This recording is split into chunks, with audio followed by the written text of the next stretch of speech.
Kivuli kilichonipenda sehemu ya pili. Pata simulizi hii kupitia YouTube channel kwa jina Shiwa TZ na kwa TikTok jina Shiwa TZ. Tulipoishia sehemu ya kwanza, jina langu likatoka kinywani mwake. Sikuwahi kumwambia. Sasa tuanze sehemu ya pili. Akajitambulisha kwa jina lake, akaniambia anaitwa Zahra. Alisema anaishi karibu na bahari, kwenye nyumba za zamani zisizoishi watu wengi. Kila tulipokutana ilikuwa usiku tu. Siku moja nikajaribu kumwona mchana. Nilipita eneo alilosema anaishi.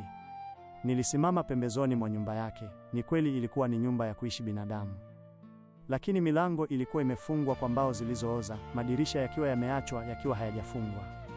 Nilijiambia labda alinitania, huenda sipo anapoishi.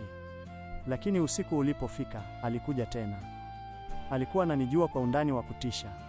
Alijua ndoto zangu. Alijua hofu zangu za utotoni. Alijua siku ambayo baba yangu alikufa. Siku ambayo sikuwahi kumwambia mtu yeyote tarehe kamili ya kifo cha baba yangu. Nilimuuliza usiku mmoja tulipokuwa tumekaa karibu na ufukwe, mawimbi yakigonga mchanga polepole. Uliniona wakati wa msiba wa baba yangu? Alisema. Nilikuwa hapo. Sikuwa kama mwanadamu wa kawaida, lakini nilikuwa hapo. Nilicheka kwa wasiwasi. Lakini nilipocheka, niligundua kitu. Hakukuwa na alama za miguu yake kwenye mchanga, lakini alama za miguu yangu zilikuwa pale. Zake hakuna. Nilimeza mate. Alipogusa mkono wangu, hisia haikuwa ya baridi wala ya joto. Ilikuwa tupu, kama kugusa hewa nzito. Lakini moyo wangu ulihisi kitu kingine, hisia ya kutaka, ya kuvutwa, ya kutamani uwepo wake, hata kama akili yangu ilikuwa inapiga kelele ya hatari. Usiku ulipoendelea, alinishika mkono kwa nguvu zaidi. Akasema kwa sauti ya ulivu sana, ukiniacha, utaacha pia sehemu yako. Nilicheka kwa kicheko cha kulazimisha, lakini bahari ilinyamaza ghafla. Na kwa mara ya kwanza, nikagundua kuwa hakukuwa na kivuli chake, hata akiwa chini ya mwanga wa mwezi. Ndoto zilianza.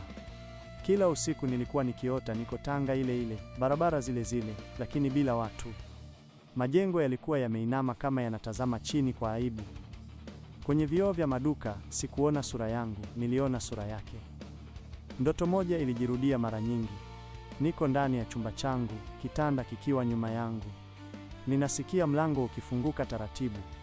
Zahra anaingia, lakini uso wake unaanza kubadilika. Macho yake yanakuwa mengi. Sauti yake inakuwa ni sauti nyingi zenye kujirudia rudia. Akaita jina langu kwa sauti tofauti tofauti kwa wakati mmoja. Kisha nikashtuka. Siku moja, jirani yangu mzee aliniangalia kwa muda mrefu sana. Akasema, unatembea na kivuli kisicho chako. Nilicheka, lakini mikono yangu ilitetemeka. Na akasema tena, na umepungua. Sio mwili umepungua, kiroho.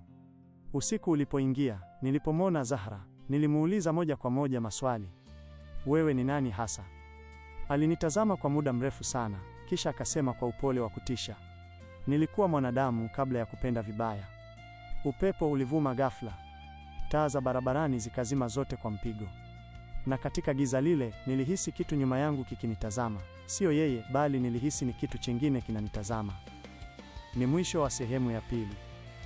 Usikose kufuatilia sehemu ya tatu. Kama huja subscribe, basi subscribe mapema ili uwe wa kwanza kupata machapisho yetu na share kwa wengine. Maoni, ushauri ni muhimu kwangu. Tukutane tena sehemu inayofuata.